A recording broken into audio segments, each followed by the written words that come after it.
as long as you're financially secure, you know, you got money in the bank to pay your bills, that's not going to hold you back from making money. I think that's the biggest thing. If you're so worried about your bottom line, like paying my mortgage or paying my rent, it's going to stop you from doing things to make money.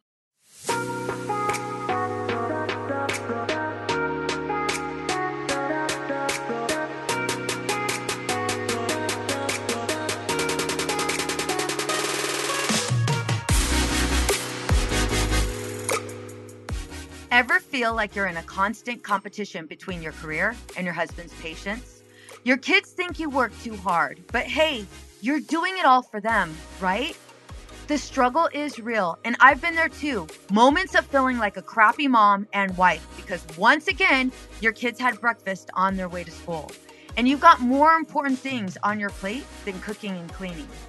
Hey there, working moms who are juggling a million things and still wondering if you're doing it right.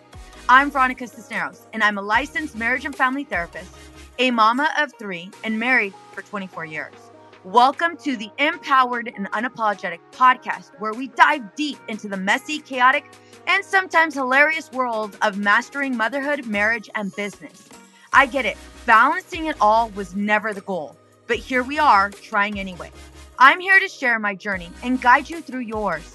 No more apologies for being driven, and definitely no compromises on your dreams.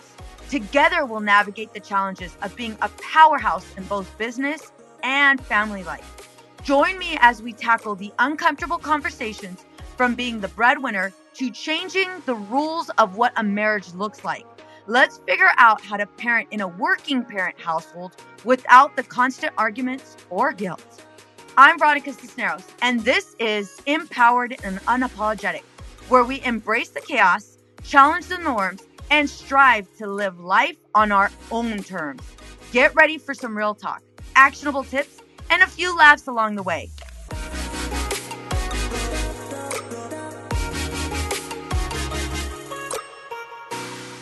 Hey ladies, welcome to another episode of the Empowered and Unapologetic podcast. We're getting real with Rashel Hariri, the founder of She's Interesting and a seasoned marketing consultant who's built award-winning campaigns for major brands. But behind all the accolades and success is a story of self-doubt, imposter syndrome, and the relentless pursuit of authenticity. We are going to go into the struggles entrepreneurs rarely talk about, those moments when you question your worth, grapple with imposter syndrome, and feel disconnected in your personal relationship. Rashel opens up about her journey from corporate to entrepreneurship, why she started her business, and the unseen challenges along the way. Together, we will explore how to overcome self-doubt, build a thriving business, and maintain strong relationships with the people who matter most. This isn't just a business podcast. It's a conversation about what it really takes to grow as women in entrepreneurship. Rashel, on the outside, there's so many things that go on for us, right? We manage our careers, we manage our business, and in addition to that, motherhood. So it looks like you've had a wildly successful career, but what's something you struggled with within your journey that no one talks about? Yeah, I think there's a lot of part of my journey was I was in corporate for 12 years and then I left corporate to do my own business. And one of the things that always was on my mind was just the politics in the corporate world. And I'll give you examples like being a woman of color. You'd sometimes be in a meeting and I make a suggestion, and then the dude next to me will say the exact same thing I said, maybe a little bit different, a different tone in the way he said it. And all of a sudden everyone's like, yeah, that's a great idea. And Brilliant. I would How'd you come up with it? Yeah. And I was like, okay, so let's just circle back to the fact that I just said that. Well, obviously in a nicer, more tactful way, but I would notice these disparities and it would frustrate me. And I always felt like this inner entrepreneur, and I needed to unleash that in some way. And so while growing up, I always focused on like security. My parents immigrated to Canada from Iran. And so growing up as a child of immigrants, security was always the biggest thing for me. Work for the big companies, get security. I worked for a bank. I worked for McDonald's. I worked for Shopify. And I thought like, this is what I thought was the right thing to do. But then after 12 years of being in corporate, I learned, wait a minute, this ladder that I think I'm climbing is actually not the right one for me. And it's not the way I want to live. and I didn't resonate with the way the culture was at certain places. Mm-hmm. And I was just tired of putting on that corporate Rashel going into work. And I just wanted to live more authentically. And I think COVID was the spark for all of that. You get a lot of time being at home and Yeah. reflecting on how you're living your life. And during that time, I realized, wait a minute, I actually have so much more to offer and so much more to give. And these frustrations that I have to deal with, I don't need to be in this environment that I'm dealing with, this like politics or whatever it is. I can remove myself from that and create the environment that I want to thrive and work in. And so like that's kind of part of my journey is I was going up this corporate ladder. I was doing all the things I thought I was supposed to do. And in a very shocking way, I had a realization that that's not for me anymore. I don't want that. Yeah.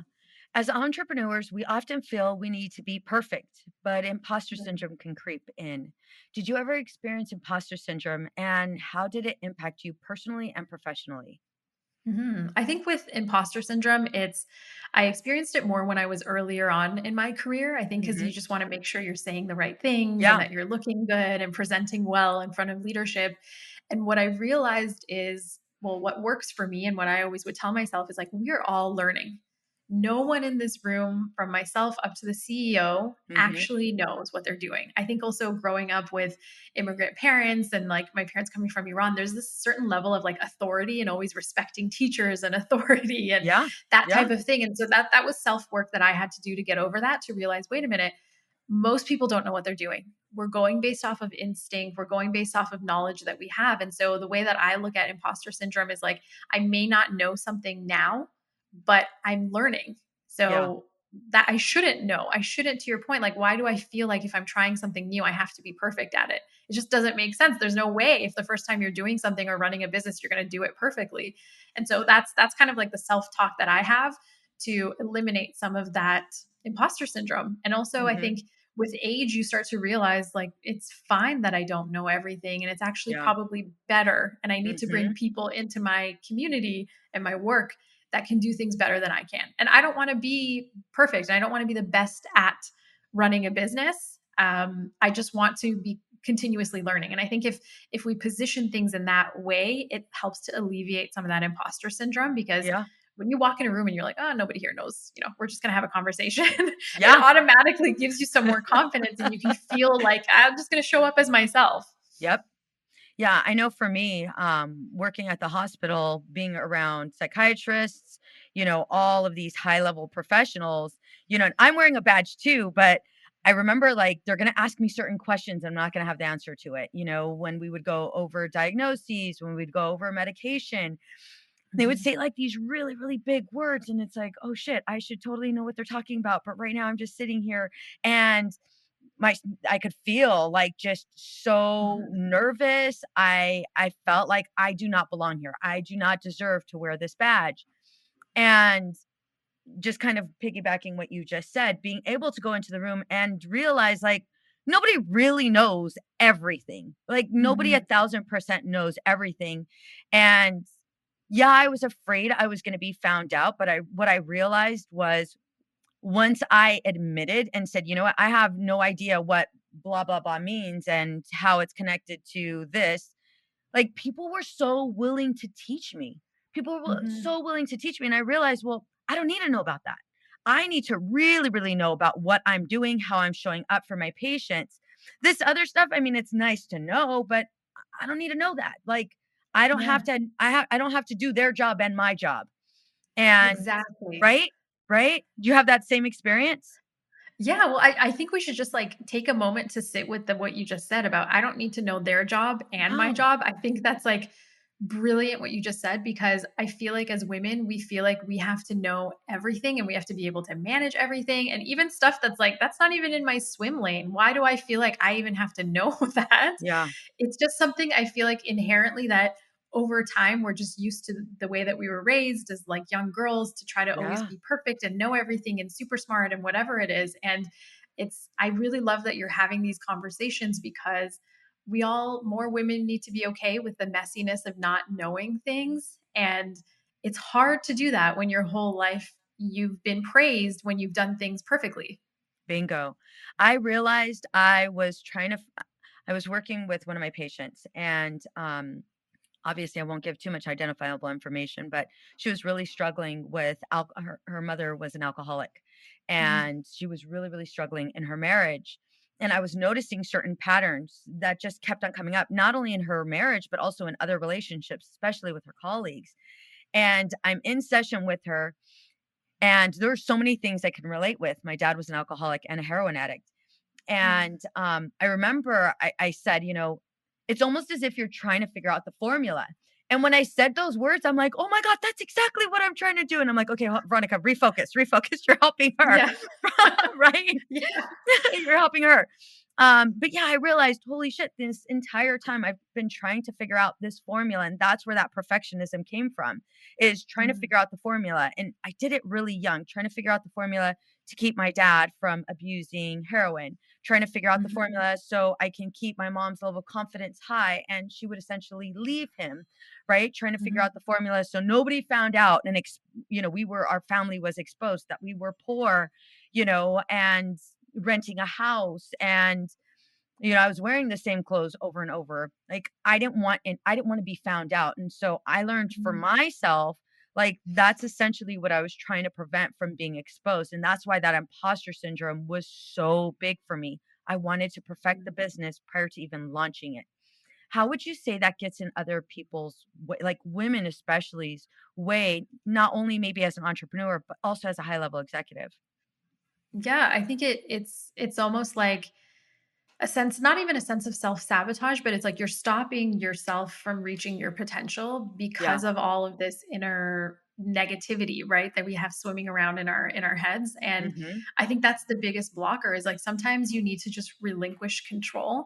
And I find in my life, and maybe you've noticed this as well, when I'm trying really hard to control everything and control my path Yes. and what's going to happen next, it's like this resistance I'm feeling to the universe and the flow that my life should be going in, and things are just harder. But the times when I just say, hey, I'm going to just like let things build and grow that the way that they're supposed to, and I'm going to follow my intuition and work towards that, things fall into place. And I think it's like Yes. having this belief. And I think some of that imposter syndrome, when you feel like there's a higher sense or a higher power, or like whatever you believe in, the universe or God or whatever that's like guiding you, it alleviates some of that stress and pressure. But when it's times where I'm like, I have to figure it out, I have to do this and that, and I'm in control. And if I don't do it, it's not going to happen and be perfect just the way I want it. I find so much resistance and things are so much Hmm. harder for me. So I totally think that we get in our own way sometimes because we're too hard on ourselves. But the times when I'm like, there's more in the universe, like the universe has my back. Things are gonna go well. I'm where I am is where I belong, and where I'm gonna go is where I belong as well. When I have these positive thoughts and like I journal, honestly, my life takes a different, like it's a different shade. It's like Hmm. things, the color comes back to Yep. everything, and I feel happier and I feel more at peace, and I can sense my cortisol levels like flattening out. And so but it's hard to stay in that place, like I'll get Yeah. these moments and these glimmers and it feels so good, and then I kind of see it dissipate and I'm like, no, no, no, come back. Come I back. like that Come back. feeling. I want to hold on to Absolutely. it. Yeah.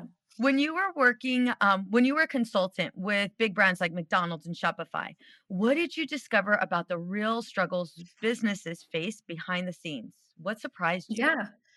There's a lot. So I was full-time within those organizations, and I I learned a lot. Like for example, when I was at McDonald's, everything was about perfection down Mm, to the millisecond, right? Like if they have like test kitchens in Chicago where they can mimic any restaurant across the globe. wow. And from an operations perspective, McDonald's is the place to be if you want to learn about operations. And so really being in that environment taught me about perfection, but it also taught me what happens when you over process things.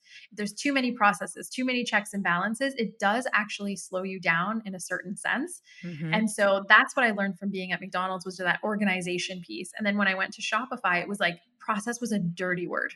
They did not Really? like it. They were like, nope, we just like to do things. We like to break things. And it was very much like that tech mentality, and very much like Yeah. a tech bro mentality of like break things, move fast, like very aggressive You're hustle like, type of stuff. okay.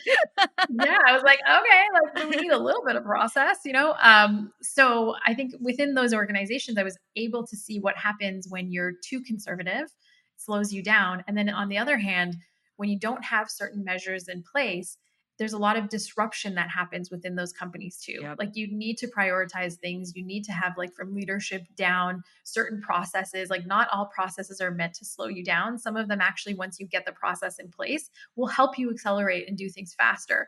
So it was really nice to see that contrast between those two environments. And so with when I went into consulting, I would take that with me and work with these startups and realize like, hey, you guys do have a lack of process in this area, and this is how we Mm-hmm. can make things work faster and better for you.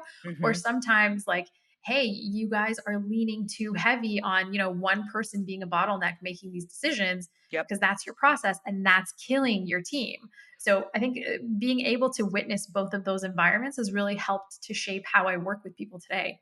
Absolutely. What was the hardest part about making the leap from the corporate world to entrepreneurship? Was there a moment when you questioned whether you made the right decision? Oh, absolutely. I remember, so I was like, I'm doing this thing, and 12 years of having a steady paycheck and getting Yeah. bonuses, and like getting equity and stuff in these companies, to leave all of that and a high paying salary behind to just go into the unknown was a bit strange for me. But again, like I was really leaning into my intuition and saying, if I don't do this now, I'm just going to come back to this place again in like Yeah. 2, 3 years from now. So why not just pull the trigger now? The timing feels right. Things feel like they're in alignment. And although I don't have everything figured out, I know kind of what I want to do. And so what I did was I did a lot of, I'm someone who likes to prepare and do as much research I can.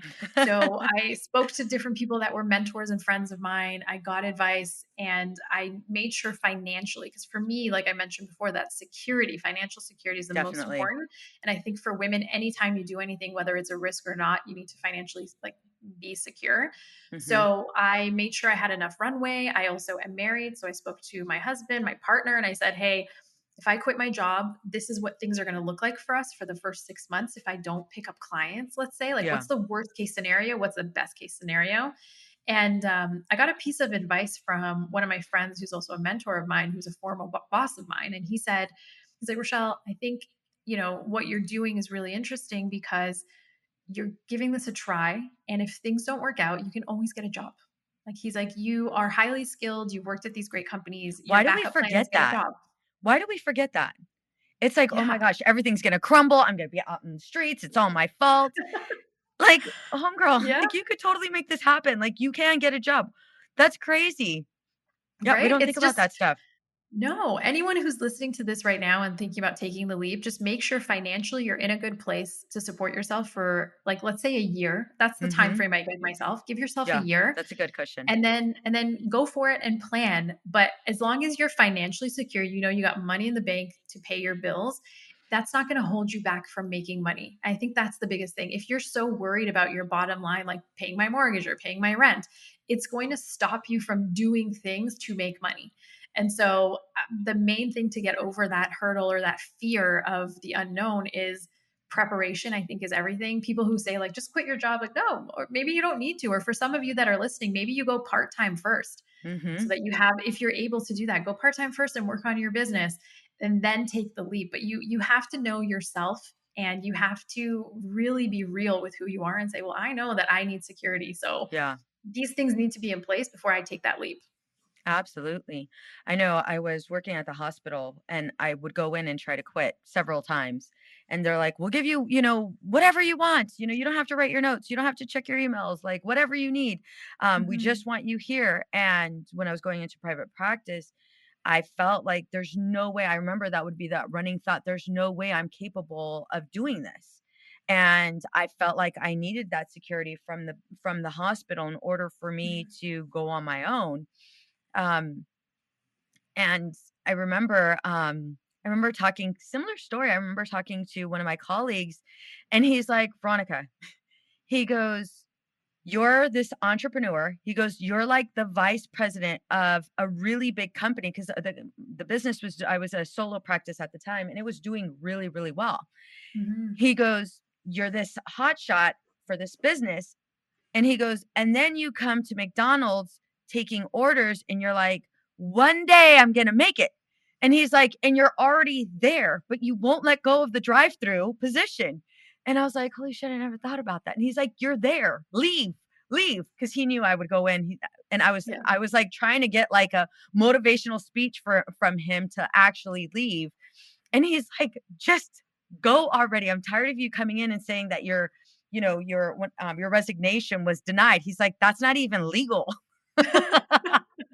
But then doesn't that reinforce like how Yeah. good you were that they were like, no, no, no, you cannot leave.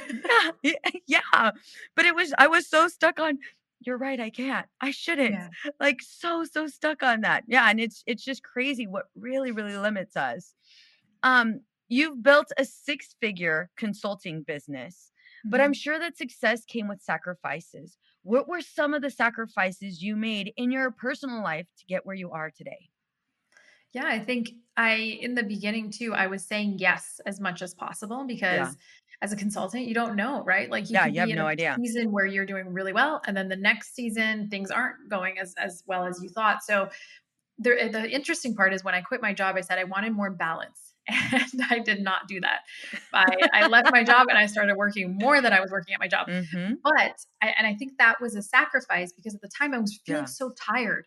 But doing this consulting work gave me energy. So Yes. I was like, yeah, I want to do this work. Yes, I want to work with this client. Like people are coming to me. And it was kind of like this amazing feeling of like, wow, I feel like I'm doing the right thing because I'm getting a positive response. And Mhm. like getting those signals was really important to me. And so I didn't want to let go of that. But I remember at one point I was working with 5 clients at a time. And I was in all of their Slack channels and I was supporting all of them with their marketing strategies and all of that. And I was so tired. At one point, I was like working until I think 9 or 10 at night. And I thought to Holy myself, moly, yeah. this isn't what I had in mind when I thought I was going to step away from corporate and manage my own schedule and like take Fridays off. And like, Yeah. and Yeah. I think that reality sunk in. And I think that was the sacrifice. It was in the early days. I wasn't having that balance that I wanted, whatever that balance looks like to you. Right. And so that was part of the sacrifice in my personal life. But luckily, I have a really great partner who is like, yes, you're finally doing what you want. And you seem so much Yeah. happier. And he saw, like, my husband saw the difference from when I was working in corporate to when I was working for myself. And that was the thing for him was like, yeah, we may not hang out as much as we thought we would, but you actually are in a better mood all the time. You're more fun to Yeah. be around. You make more jokes than you used to. So I think there were sacrifices that were made, but I think when you have a partner that supports you and gets it, it makes it easier. I think if I had a partner that was complaining like, "Hey, you're working all the time," then that would make my life more difficult. But luckily, he's also really busy. He works on an international team. So Yeah. I was busy, he was busy, and it kind of worked out. But I think that it was more like that type of sacrifice of I thought I was going to have more time and I actually have a lot less time.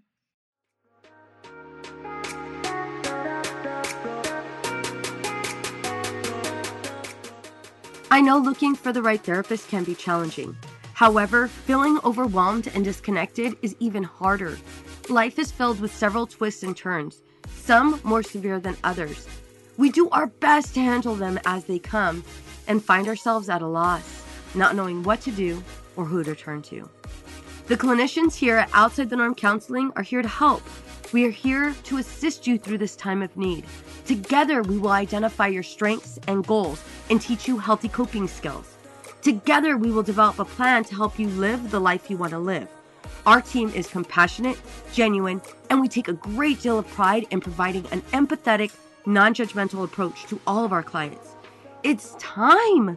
You've waited long enough, whether it be for you, your child, or if you're in need of a couple session. We are highly trained clinicians ready to guide you. Schedule an appointment now by calling 951-395-3288.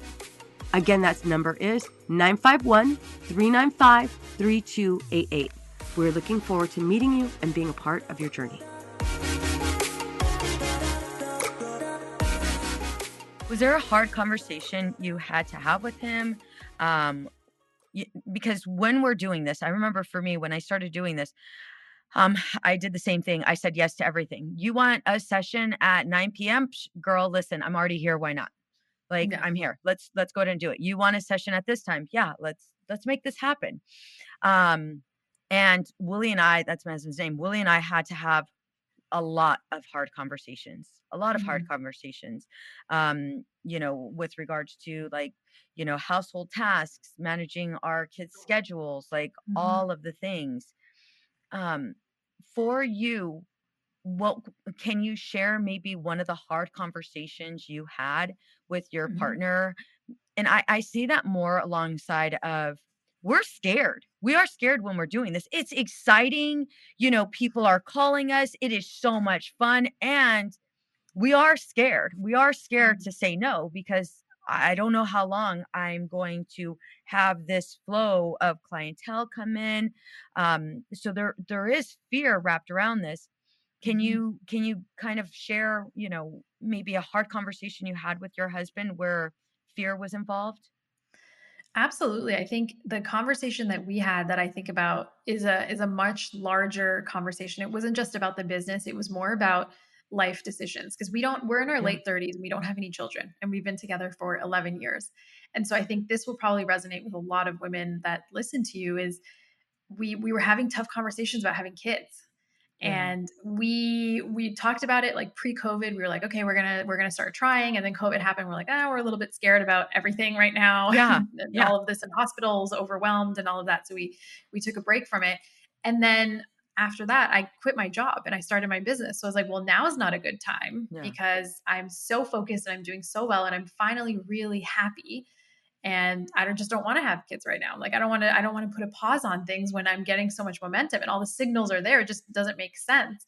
And so Mhm. I think that has always been a hard conversation because to this day, it's been 3.5 years later of having my consulting business.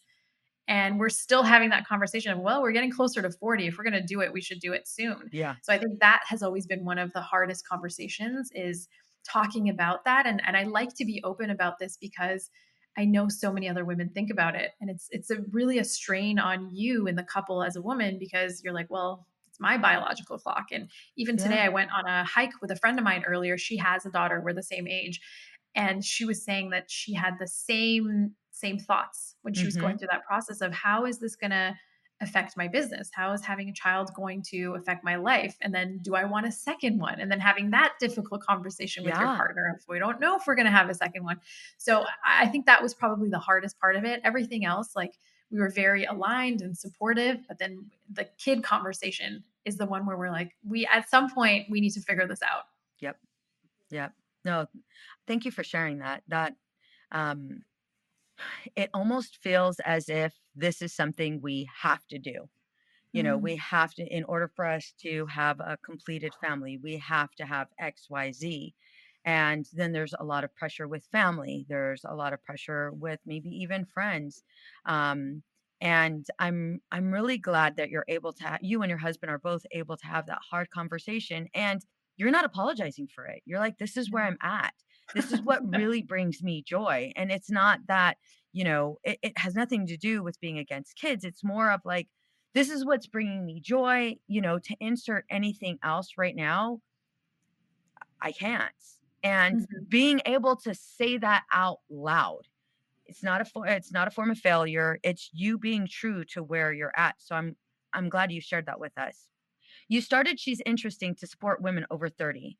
Was Mm-hmm. there a personal experience or a moment that made you realize women in this age group need their own space to thrive? Mhm. Absolutely.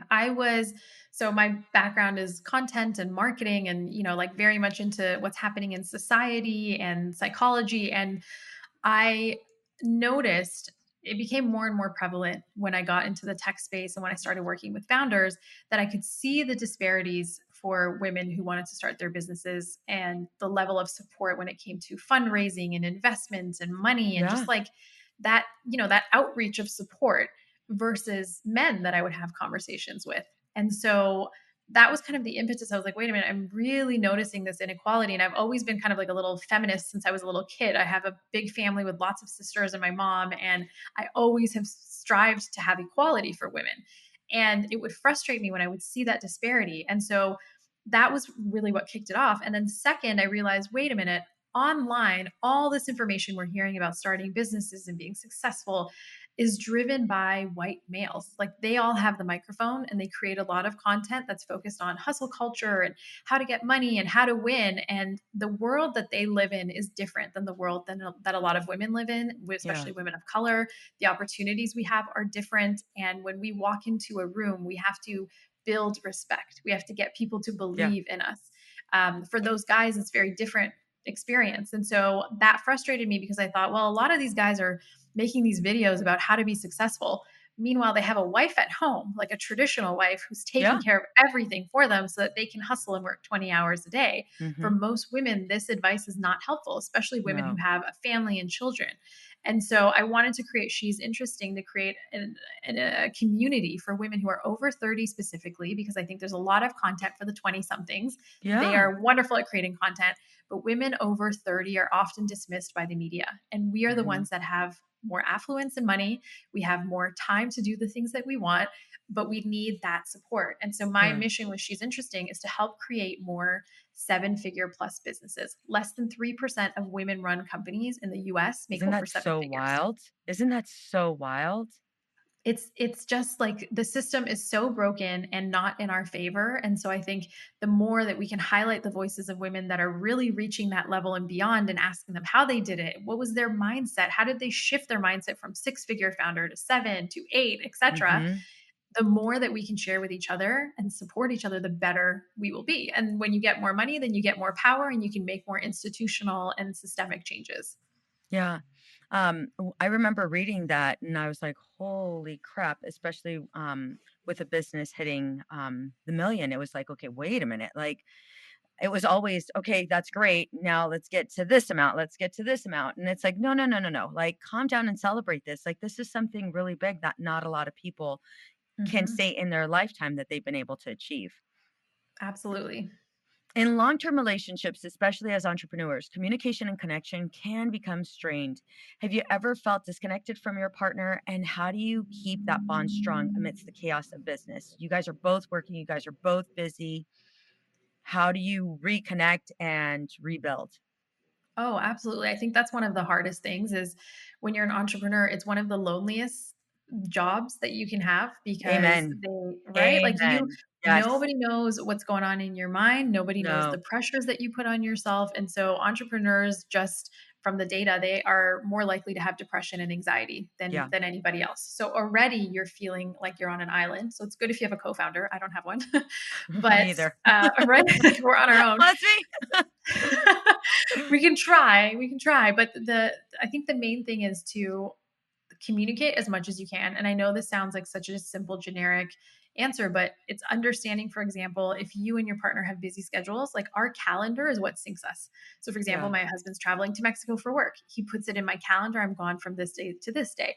We make sure that we're watching the calendar to see when we are together and when we aren't. And when we are together, what are the activities and things that we can do that bring us joy and reconnect us? Yep.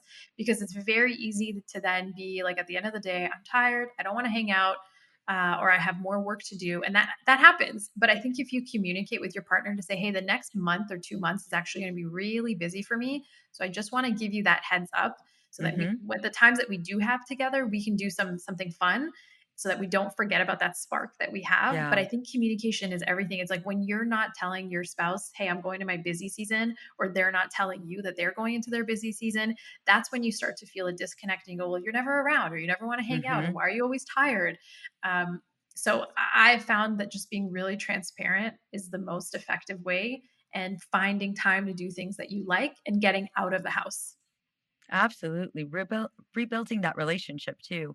Mm-hmm. Through that, I'm sure that you guys are able to talk about like things that you guys are struggling with. You guys are able to share maybe some, Mm-hmm. some areas where you're not quite sure how to handle, a current situation. I know that's Mm-hmm. when Willie and I have our best conversations is when we're able to kind of just sit down and look at this is what our schedule looks like. This is what our life looks like.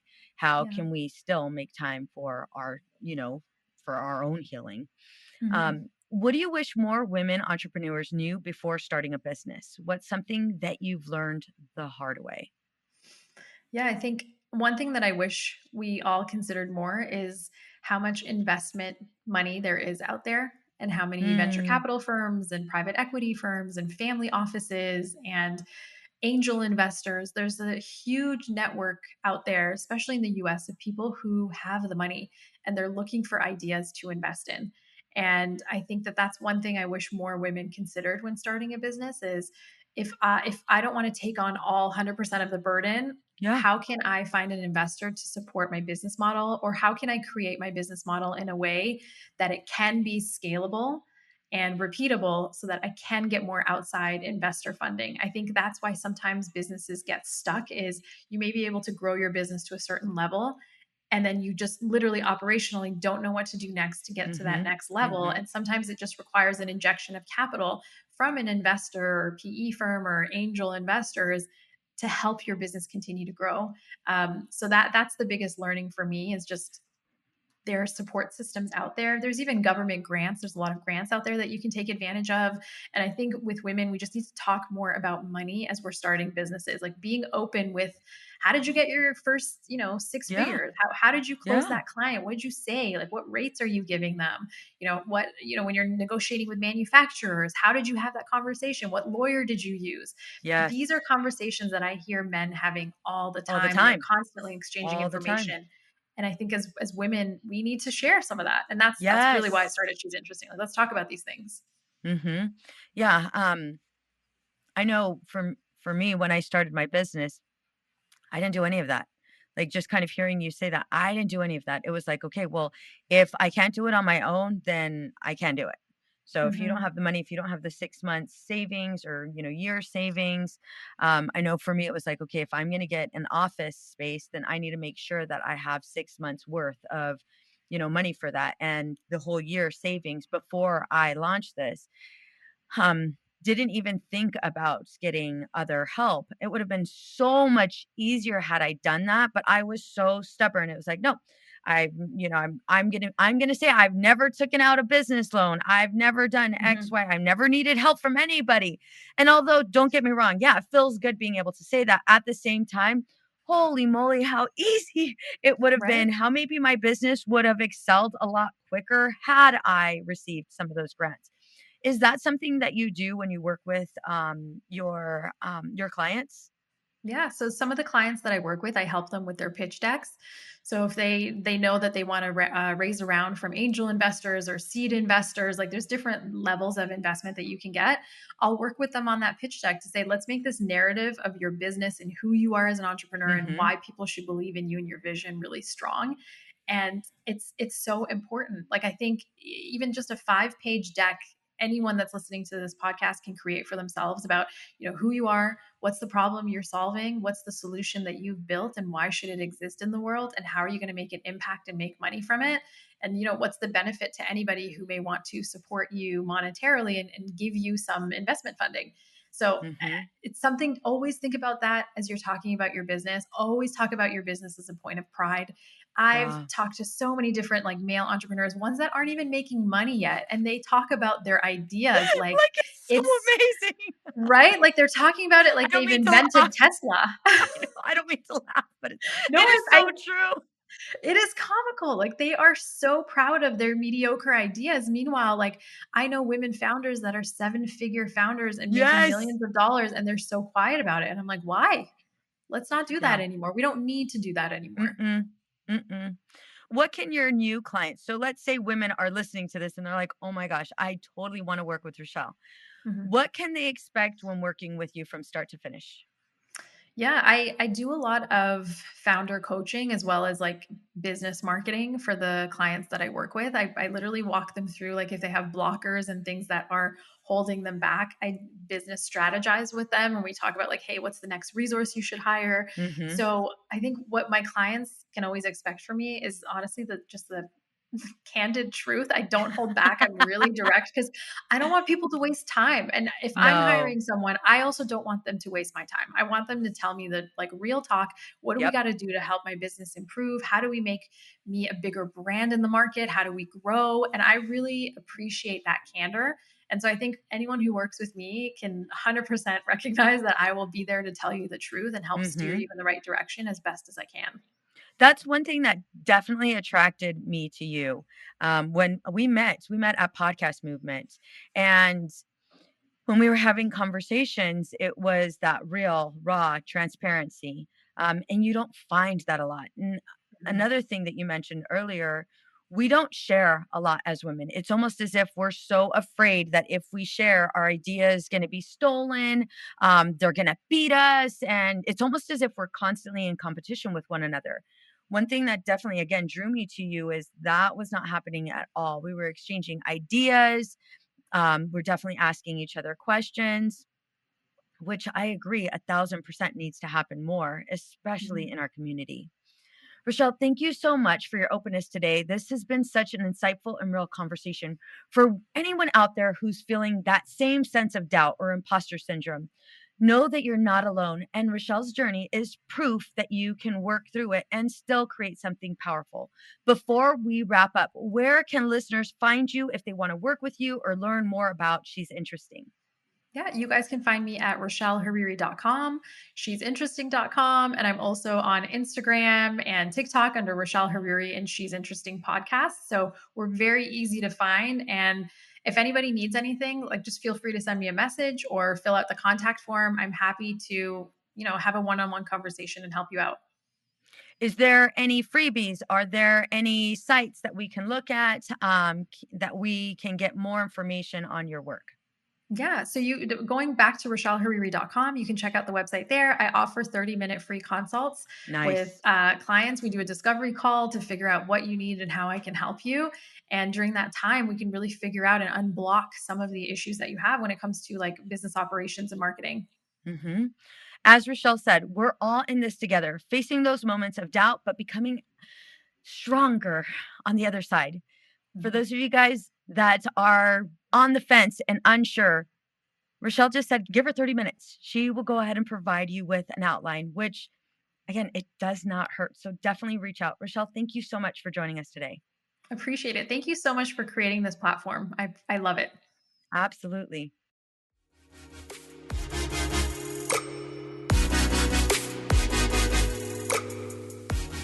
Raise your hand if you are ready to level up your marriage for 2023. Do you find that you're spending your time together with your husband checked out and in front of the TV? I know you're ready for tangible strategies that actually get you results. Reignite the spark in your marriage, have fun, and grow together. Well, I hope you have your hand raised at this minute because I have something special for you. I'm introducing my brand new 6-question marriage predictor quiz that's gonna give you personalized results to catapult you into the next stage of your marriage journey. That means you'll receive the results to where your marriage can get the best help. If you've got just 1 minute, head to veronicacisneros.org/quiz. Again, that's veronicacisneros.org/quiz. And you could take my brand new quiz, Marriage Predictor. Get your results delivered right to your email address. Again, that's veronicacisneros.org/quiz. veronicacisneros.org/quiz. What's up, ladies? Just want to let you guys know that your ratings and reviews for this podcast are greatly appreciated. If you love this podcast, please go to iTunes right now, write a review, rate the episode, and subscribe. Don't forget to share it with your friends.